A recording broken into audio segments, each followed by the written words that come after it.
on this show, and it's becoming the language in town. Everybody talks about financial independence now. When we talk about financial independence, what we mean, it simply means getting to that stage in life where you can sustain your desired lifestyle without salary. Okay. So you get to that stage where you can sustain your desired lifestyle without salary. So for example, if you needed 4,000 cedis a month for your desired lifestyle, what it means within a year, you will need 48,000. That is the 4,000 multiplied by 12 months. If you have investment of just 300,000 cedis and you can generate an average interest of 20%, that will give you 60,000 a year. When in actual fact, you need 48,000. So you need to get to that stage. You must by all means get to that stage where the return on your investment overtakes your salary. It's one of the goals everybody needs to set. You get to a stage where the return on investment overtakes your salary. Exactly. That sounds interesting. And why is financial planning important? Because Bernard, money is everybody's business. Whether you are a doctor, you are a pastor, you are an engineer, money is everybody's business.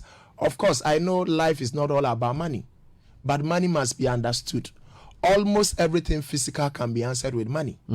Money will give you the ability to do more things.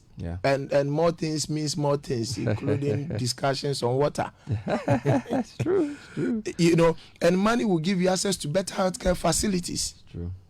And of course, it does make marriage better. I tell you. I was in a seminar to talk to a group of employees, a company corporate retreat, and I said, money can make marriage better. And the lady said, yes, lifted He said, Bohobium. He said, I have a quotation for you. He said, romance without money is equal to annoyance. Romance without money is annoyance. I like it. And money will give you access to better educational opportunities. We are very religious, but the Bible says, Proverbs 22:7, that the rich rule over the poor, and the borrower is a servant to the lender. Okay. And then Proverbs 19:7, interesting one. The poor are shunned by all their relatives. Charlie. How much more do their friends avoid them? Though the poor pursue them with pleading, they are nowhere to be found. I will walk listeners through 5 keys very quickly. 5 keys? Yeah, very quickly. That will help us have the mindset, the attitude, and get our priorities right so far as finances are concerned. Good. So the first one is everybody need to compute your net worth. Compute your net worth. The way companies do balance sheet and they know their position, you need to do that. You need to go through that exercise. It's not a difficult exercise. Pull all your assets together. What are the values of your assets? Let's have the total. Pull all your liabilities together. What is the total of the liabilities? Let's knock the liabilities off the assets and find out where you will land. Okay. The first time I did it, 2006, I had a negative net worth. Wow. In other words, all the liabilities put together was higher than the assets. Liabilities include what? Liabilities includes loans, basically, monies you have borrowed. These are liabilities, and assets are the things you own. Okay. And this is the very elementary level of analysis. Is a car in this sense an asset or a liability? So I want to deal with that. Okay. So when at the elementary level, put everything together, including the car and the house. But you will notice something when you do it. You realize that the large part of the asset for a number of people will be the car they use and the house they live in. Yes. But technically, they don't put food on the table. If you want to look at assets in the strict sense of wealth creation, then you are looking at the things that can put food on the table. So if it's an Uber, it's an asset. Exactly. Or working capital. Exactly. If it's not, and it's just a car you expense on. Exactly. Yes. So you need to drill down. The biggest challenge is a house. Because when you look at the number of people, so you meet people who are in their 50s, and when you look at their net worth, their house will make up 85%, 90% of their net worth. What it means is for their entire life, they have been working for one house. So my recommendation, if you want to do it right, is by the time you are retiring, your house should be between 5% and maximum 25% of your net worth. Okay. So don't just end with this computation, but look at the income generating asset. What can put food on the table as well? So it's important to know where you are today, and then you set your goals on where you want to get to in the future. 5 years, 10 years, 15 years, 20 years. Good. The second thing I want to touch on is you have to plan your finances. And I will ask you, when was the last time you are listening to this show? When was the last time you sat down to do financial planning for yourself? To say that, look, this is where I want to get to. This is the kind of retirement I want to have. This is when I want to build my house. It's important. And when we talk about retirement planning, financial planning, people think that it's for people who have a lot of assets. No, it's for the ordinary person to help them plan. Okay. And when we talk about financial plan, we're basically talking about a systematic process that considers important elements of an individual's financial affairs. So we're looking at what are the sources of income, the assets, the investment, the liabilities, debt, among other things, so that you can plan into the future. And you can plan for anything that is important to you. Okay. But there are 5 areas I want to touch on. 1, retirement. You got to plan for retirement. A gentleman came to my office who had worked for 35 years, gone on retirement. The lump sum he had was 10,500 cedis, and his monthly pension was 350 cedis a month. 35 years of work. Exactly. And I'm talking about October last year. He was in my office. I felt so sorry for him. Wow. And you see, this guy was thinking he could get his lump sum to buy a car and then drive himself, Uber, whatever. And he had 10,500 cedis. But I also have several examples of people who plan well and who have great retirement. One of our clients who we took on, I think in 2009, retired 2017 December. This man asked me to come home. I go home, he asks a simple question. Paul, how much do I make on average on interest every month? We did the calculation together. This guy was making 60,000 cedis a month. Hey, that's interest.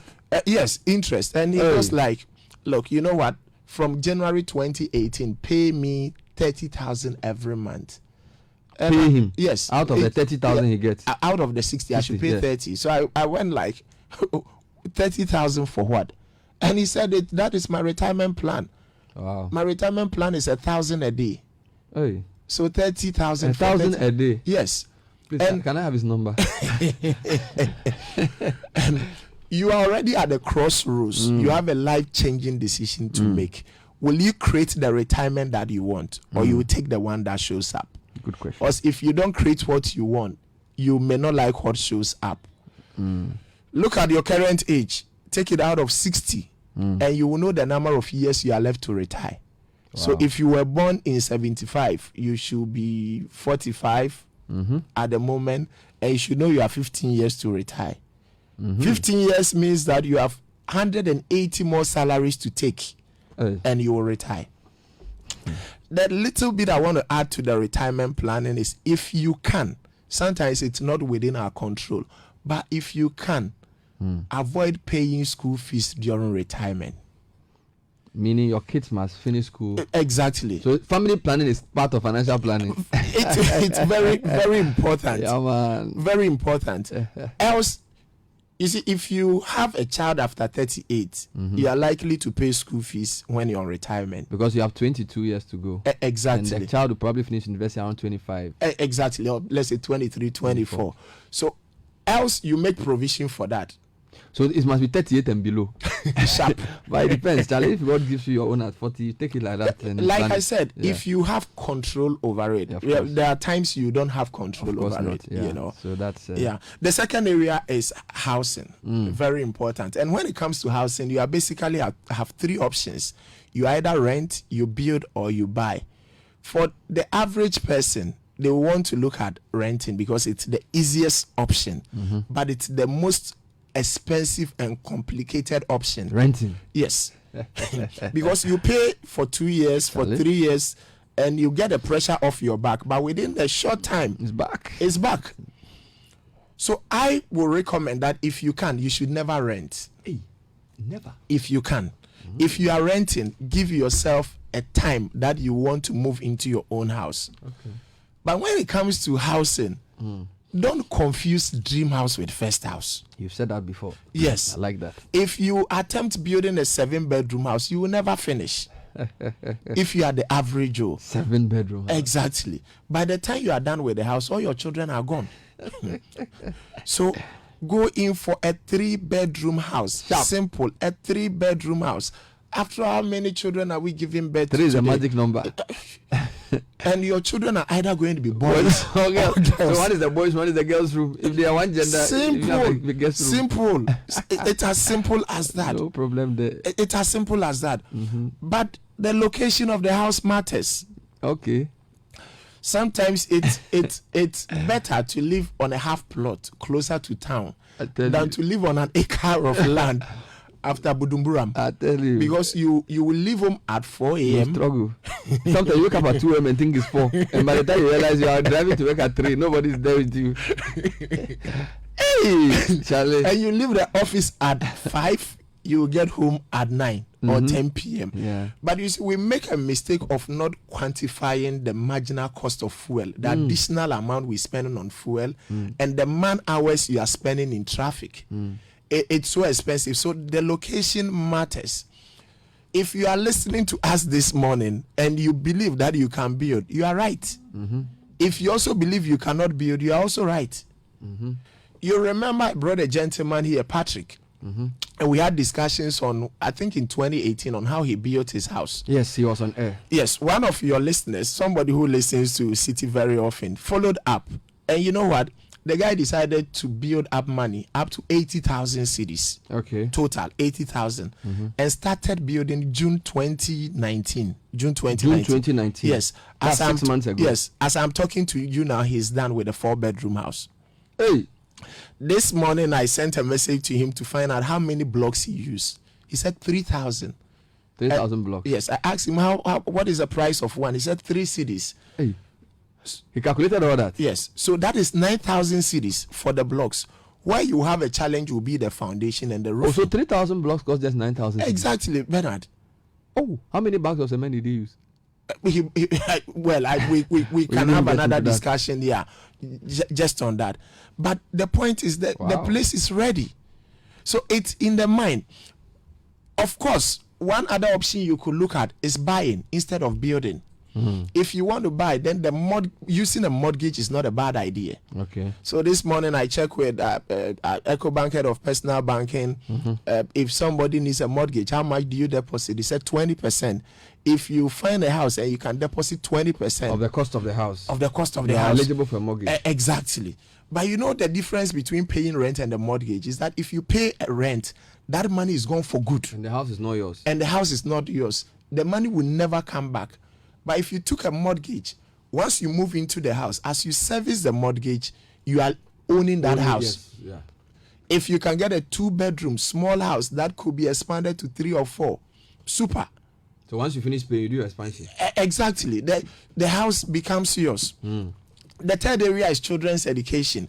We need to be deliberate about planning for children's education. 2 levels of planning. One is current school fees. And what I recommend is look at the total school fees for the year, divided by 12. Then you know the school fees per month. Okay. Have a direct debit or a standing order in place on a monthly basis. So you make provision for school fees every month. Good. When school reopens, you just put in a redemption request and you pay school fees. But where you have a complication is the university education or college education. But when you start early, it's so easy. So this morning I did an analysis of somebody who has a child who is 2 years, age of entry to university 18 years. I use an average of 9,000 cedis for analysis, assuming school fees is going to increase by 5% a year, and you can invest and get an average of 20% compounded quarterly. We will need about almost 90,000, about 88 or 89,000 cedis in total to take care of these school fees. But guess how much this parent need to commit every month? 69 cedis. For how many years? Over 16, 17 years. 69 cedis. Exactly. And by the time the boy or girl is 18, we are ready with almost 90,000 cedis to take care of the school fees. And I will explain that in my final key, the way the power of compounding work. Great. The fourth one is giving back to society. Be a blessing to other people. And the final area of planning is high life. You make money, chop some. Chop money. You make money. I was in a church recently and I said, look, most Ghanaian marriages, the whole marital life is a triangle. It's church, work, home, church, work, home. No vacation. No vacation. And I said, no chilling. Men in this church, learn to take your wives out on vacation. Come on. There was a gentleman seated with a man. All I saw was the gentleman holding the woman holding the man's ear. Holding the man's ear. So let's plan. It's important. Plan for all these areas, but plan to also enjoy life. As my friend would say, plan your pleasures because your pains would plan themselves. Yeah. So plan for tomorrow, but don't defer the joy of today for tomorrow. Key number 3 is pay yourself. Invest all windfalls. Pay yourself. So Bernard, we work hard, we make salaries, but guess what happens? We distribute the salary. So salary comes in, you pay your rent, you pay ECG, you pay Ghana Water, you pay school fees, you pay that. Where's the money? It's all gone. And you encourage yourself. After all, today is 21st. You wait for the next payday. There is a law called the Parkinson Law, and the Parkinson Law explains why most people retire poor even after earning substantial income through their working years. The Parkinson Law states that no matter how much people earn, they tend to spend the entire amount and a little bit more. That's serious. So as the salary increases, people will adjust their lifestyle. Appetite increases. Exactly. And I experienced this in Takwa beginning of last year when I went through an exercise with the church. And I asked, how many struggle with your salaries? Let me see by hand. All the hands went up. And I asked, how many of you believe that if your salary is doubled, you begin to live a comfortable life? And guess what? So I asked 10 of them to step out. I gave them pieces of paper and asked them to write their salary, current salaries. The lowest among the 10 was on a salary of 350 cedis. Okay. This guy believes that if it is doubled to 700, then he will live a comfortable life. But one was on 1,500. Okay. One was on 3,000. One was on 5,000. One was on 11,000 salary. Okay. The highest among the 10 was on a 20,000 CD salary. And he too was standing to the front. So I lost key. The guy earning 350 says it's not enough. And the 20,000 says it's not enough. Lord. So I asked the congregation, do you think the salary is a problem? No. End of presentation. We finish. So you got to learn to pay yourself, and I recommend the 10-20-70 principle. Pay your tithe of 10%. If you're a tither, but every worker must invest at least 20% of your salary every month. That's 1/5. That is 1/5. And I got this principle from the advice Joseph gave to Pharaoh. If you are familiar with that story, yes, he said a good time will come. Let's put 1/5 of the harvest away. And that is 20%. So I recommend strongly 20% for yourself for investment. And the 70% will be for all the other expenses. Are you saying direct investment or save to a point where you can then invest? Because you explain, I listened to you last week. Yeah. You explained the difference between savings and investment. Yes. And you said when you save, you can accumulate. If the money is small, yes, you save. But if you keep it as a savings, the purchasing power goes down. Therefore, then you need to invest. Yes. So don't. Savings is deferred consumption, but don't keep it forever. Yeah. Don't keep it forever. At a point, you need to make sure that you invest so that you can at least be ahead of inflation. Exactly. You don't lose the purchasing power. So in investment, power. Your money works for you. Exactly. Exactly. The accounts have a proverb that says, only the wise bite bones out of eggs. Money is like an egg. It will produce chicken for you later. Thank you. Simple. But the only way you can find the money is you need to watch spending habits. Okay. Watch spending habit. You see, within every income, there is food and seed. Food and seed. Yes. Just like in most fruits, you would find seed and then food. The food is for consumption and the seed is for sowing. The seed is for investing. So don't consume everything that comes in. You see, your salary must dictate what you eat, not your appetite. You cannot become financially independent until you stop competing with others.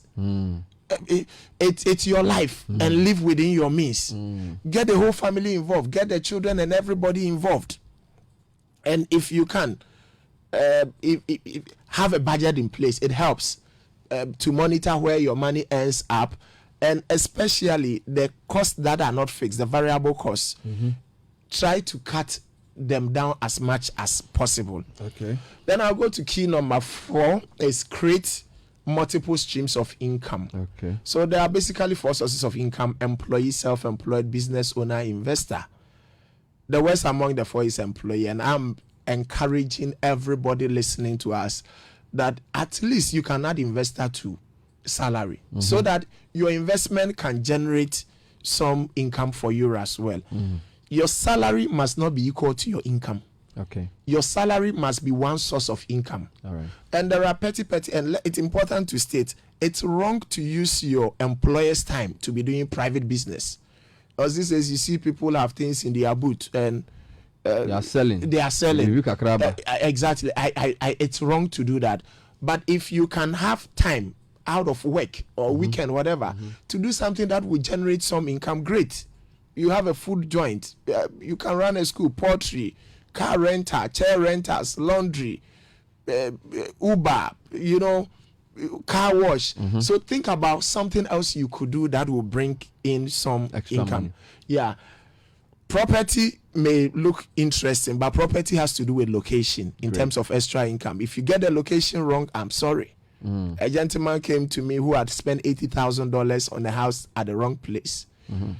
Monthly rental income was 500 cedis on 80,000. So it's about the location if you are looking at property as an investment. The final key I want to share is understand the power of little by little and the power of compounding. Okay. The power of little by little and the power of compounding. The financial independence journey is not a sprint. It's a marathon. It's not going to happen overnight. You need time, you need commitment, and you need a financial plan. There is something called the power of compounding. Power of compounding means that you invest and you don't take the return on your investment. So with time, it's not only the money you have invested that make returns, but the interest also makes interest. And with more time, all the interest makes interest. So interest on interest makes interest, and your money keeps growing. A quotation from Brian Tracy's book entitled Laws of Business Success, and I take it. He said, John D. Rockefeller started working as a clerk, earning $3.75 per week. From this amount, he gave half to his church and saved 50 cents. It wasn't much, but it was a beginning. By the time he was 50, he was perhaps the richest man in the world. Proverbs 13:11 says that dishonest money dwindles away, but he who gathers money little by little makes it grow. Nice. You don't need super income to become financially independent. You need steady income. 2 things you need to appreciate the power of compounding is to be consistent, and you need time. For example, our fixed income fund managed by EDC has returned average of 22% over the last 7 years. Now, when you use that 22%, anybody listening to us, 22% compounded quarterly, anybody listening to us who can put away 150 cedis every month within 23 years makes 1.1 million. Serious matter. 300 cedis a month, 19 years you cross a million. 600 a month, 17 years 1.2 million. 1,500 a month, 13 years 1.2 million. 3,000 a month, 10 years 1.2 million. 6,000 a month, 7 years you cross a million. Everybody listening to us will find your level somewhere. I remember I did a program with a church and I asked, how many can do 150? All the hands went up. I said, 23 years, 300 a month. You see, and as the amount increases, the number of hands reduces. By the time we got to 1,500, one woman. 3,000, the same woman. 6,000, the same woman. So I walked close. I said, wow, I am. You are strong. He says, oh, me. I lifted my hand by faith. Me the GDN me the page. Lord have mercy. So you see, when you talk about 20 years, 15 years, people don't want to hear it. But Bernard, remember when President Kufuor became the president of Ghana? I remember. You know, we are 20 years. I was in the university. Yes, this is 20 years. Yes, first year in university, 2000. Yes, September. In yes. fact, my first voting Was in that election. Thank you. Because I was 19 years old. This is 20 years. Yeah, man. Salary is the medicine for managing poverty. Salary is the medicine for managing poverty. Yes, it does not cure it. Hey, this is a serious thing. Only a business or investment cures poverty. Start investing now. Salary is the medicine for managing poverty. Yes. It's not the cure. It's not the cure. So you only manage it. So a business or investment is the cure. Yes, but not all of us can run businesses. But all of everybody can invest. That makes a lot of sense. Yes. If you don't find a way to make your money work for you while you are asleep, you keep working when you have to sleep. Hey, this is Kofi Mante quote. This one is your quote. If you don't find a way to make your money work for you while you are asleep, you will keep working when you have to sleep. Exactly. So there is a stage you work for money, but there is a stage you have to let your money work for you as well. Is this from your book? Yes. I mean, these are quotations, you know. But these are your own quotations. Yes. I know you're an author too. Yeah. Bernard, look at somebody who can invest 100 cedis every month. And I use the 22% from the fixed income fund. Yes. Within 20 years, 389,000 cedis. Within 30 years, 36,000 will grow to about 3.3 million cedis. Wow. 500 a month. Within 20 years, 120,000 grows to 1.9 million. Within 1,000 a month, and I am increasing 1,000 a month. Within 20 years, we'll be looking at over 3.8 million. And it's not rocket science because interest will make interest, and interest on interest makes interest. So 240,000 cedis invested, but it grows to 3.8 million. 2,000 a month. Within 20 years, 480,000 grows to 7.7 million Ghana cedis. Those who are late, who don't have a lot of time, if you can put 100,000 down in investment, 2,000 cedis every month, and you decide that, look, I want to increase this 2,000 by 10% every year because I don't have too much time. Within 10 years, you will still make about 1.9 million. Wow. So it's simple, but you got to start now. Invest in some financial asset. And I recommend for starters, collective investment schemes, mutual funds and unit trusts. And of course, if you would invest, there is only one name in Ghana at the moment, it's EDC. You come, if you have enjoyed my session and you invest, you come to EDC. What I recommend is the fixed income fund. All right. 50 Ghana cedi you can start. Okay. And you can add money anytime.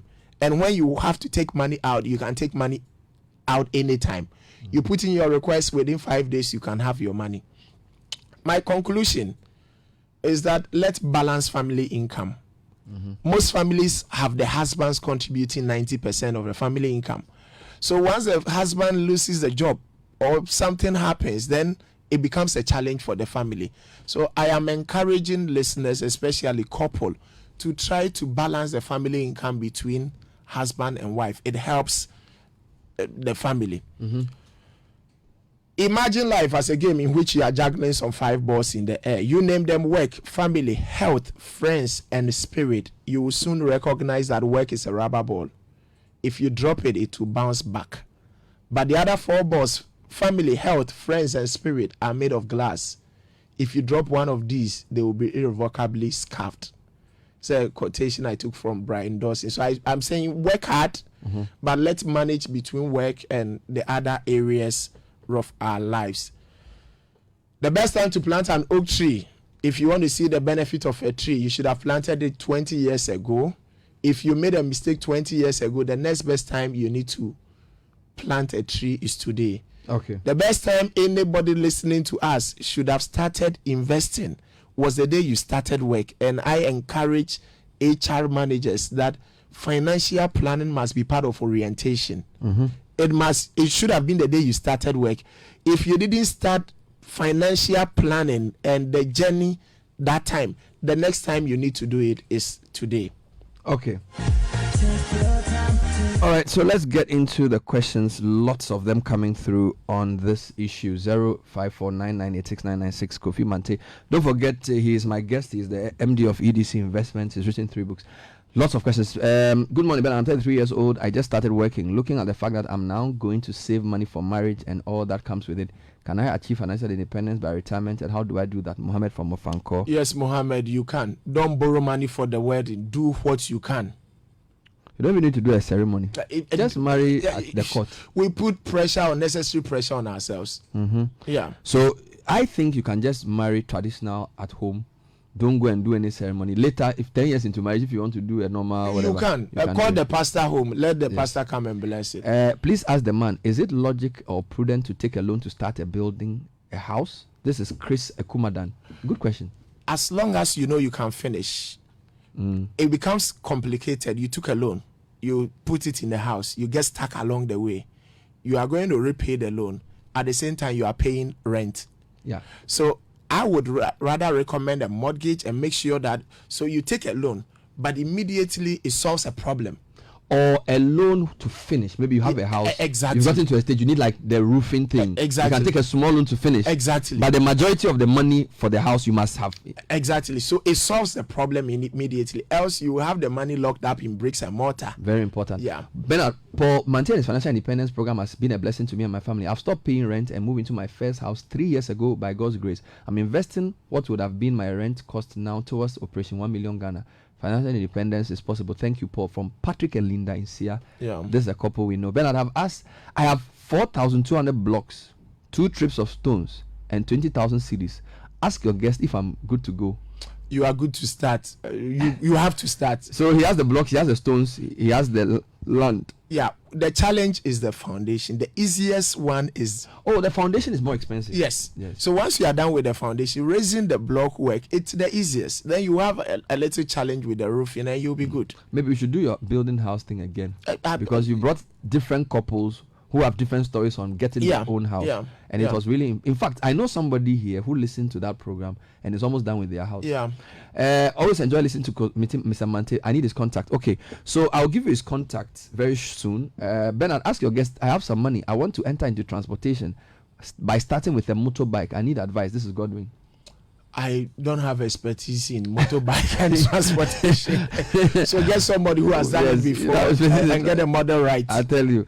I must say this man has really impacted my life positively. This morning, Asantua from airport. I am a testimony of what Mr. Kofi Mante is saying. I met him in 2014. He encouraged me to start a building. He encouraged us to start a building. We started building in January 2015. We completed in 2017. And we used rainwater. Yeah. Wow. Abraham from Abokobi. I actually do rainwater harvesting as well. Yeah. I have a poly tank that I harvest rain into. So we don't have normal water, but the rainwater helps to water and do other things. Yeah. Ben, good day. How can I get in touch with Paul? I'll tell you soon. Good morning. Can I ask your guest the meaning of the front load charge concerning the EDC fixed income investment? It's a one-off fee of 0.5%. It's a distribution fee on a deposit. That's what you call it. Yeah. Anytime you want to withdraw, there is no penalty. What's the difference between a money market fund and a balance fund? Money market fund focuses on investing in money market instrument. And when we talk about money market, you're looking at securities with a maturity of up to 1 year. Whereas a balance fund would have both equities and then money market. So the balance fund, they will buy shares and also add bonds that exactly issues. Fixed income. But money market is purely like treasury bills and stuff. Exactly. Now the money market fund is for shorter term. Yes. The equity, the balance is for longer term. Medium to long term. So for people who can take volatility and risk. So you can start with money market to build some money, and then later move into the balance if you want to go further. It's an important education you need to do. Bernard, ask your guest, how do I manage family pressure, save money, pay utilities, rent, and also build house with an income that finish in the middle of the month? Christian Ameko from Tema. Bernard, somebody earns less than Christian's salary, but the person is alive. And when he says family pressure, he's talking about his own family or external family. It's not clear, but we need to. So it's important to sort family out, but it's also important to plan for yourself. I interviewed one of the wealthy men in Ghana many years ago, and he said to me, in the first 10 years of his life, he didn't give any relative money. But now he can help them in a better way. Yeah. Because initially he needed to use his money to do his business. So after 10 years of doing the business, now when they come, he can help them. But initially, the only person he gave money to was his mother. Yeah. But this is somebody else. Let me read a few more comments for you. But Paul, this and this is one. I'm listening to Citi FM on financial independence. It's great education. Applaud him for me. I used to do that, but stopped. We'll start immediately to follow the steps he's outlined.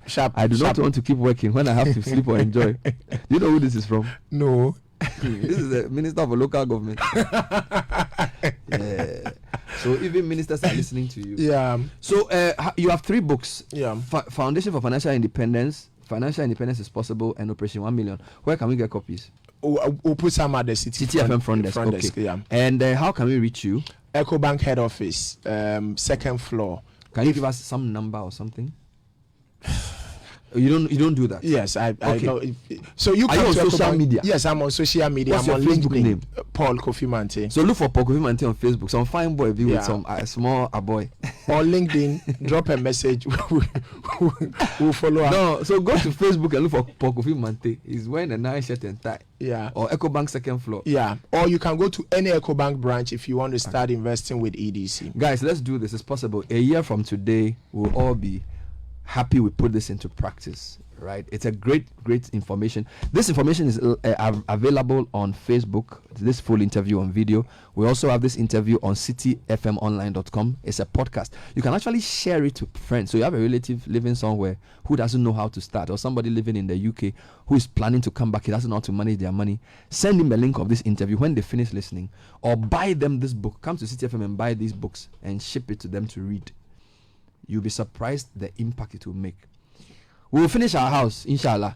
Sharp. Thank you for listening. My name is Bernard Avile. Let's move to Pearl Akanya Ofori. Yeah. Newsreader plenipotentiary. Pearl Akanya Ofori. The champion newsreader in Ghana. Interviewer for tell you whatever, Bernard. How should I